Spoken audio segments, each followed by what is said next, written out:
যার ঘরে একটা সন্তান ক্যাসিনো খেলবে তাকে যদি আমেরিকার ভিসা বা যুক্তরাষ্ট্রের ভিসা দেন তারপরও সে সুখী হতে পারবে না।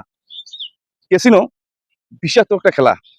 যে মানুষগুলো একবার ক্যাসিনোর মধ্যে ঢুকে গেছে সে আর কখনো বেরিয়ে আসতে পারে না সহজে, কারণ এটা একটা এমন নেশায় আসক্ত করে ফেলে। ক্যাসিনো খুব মারাত্মক একটা খেলা। এখন মানুষ ঘরে বসে জুয়া খেলছে, শুয়ে শুয়ে জুয়া খেলছে। এখন আর ওই আপনার তাস নিয়ে বাঁশবাড়ি আর কাঁঠাল বাড়ি যেতে হয় না, ঘরে বসে খেলে। আমি মাননীয় প্রধানমন্ত্রী তারেক রহমান স্যার আপনার কাছে অনুরোধ করি, আপনি জুয়ার বিষয়ে অনেকটা মাথা ঢুকে দিয়েছেন নিষিদ্ধ করার জন্য।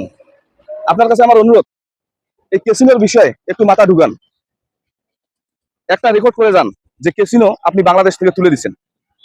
কারণ কিশোর জীবনের ছেলেপেলেগুলো নষ্ট হয়ে যাচ্ছে, জীবনটা শেষ হয়ে যাচ্ছে স্যার।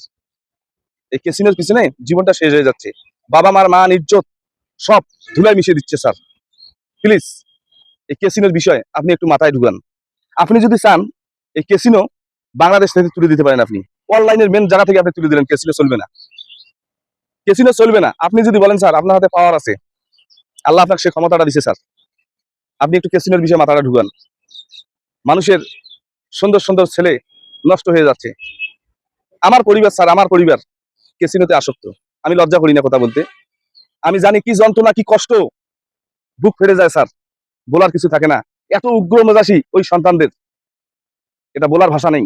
যারা ক্যাসিনো একবার খেলছে তাদের মেজাজ উগ্র মেজাজি হয়ে যায়, তাদের আচার আচরণ ভালো থাকে না স্যার। তা আমার কর হাতে অনুরোধ স্যার, আপনি ক্যাসিনোটাকে এই দেশ থেকে আউট করে দেন। এটা খুবই ভয়ঙ্কর একটা খেলা স্যার, খুবই ভয়ঙ্কর খেলা। বাড়ি ঘর ঘটি বাড়ি সব বিক্রি করে এক একজন শেষ হয়ে গেছে। দুঃখজনক স্যার, এটা খুবই দুঃখজনক। এই বিষয়গুলো মাথায় ঢুকান স্যার, কারণ 18 কোটি 20 কোটি মানুষের পিতা সমতুল্য আপনি, আমরা কিন্তু আপনার সন্তান সমতুল্য।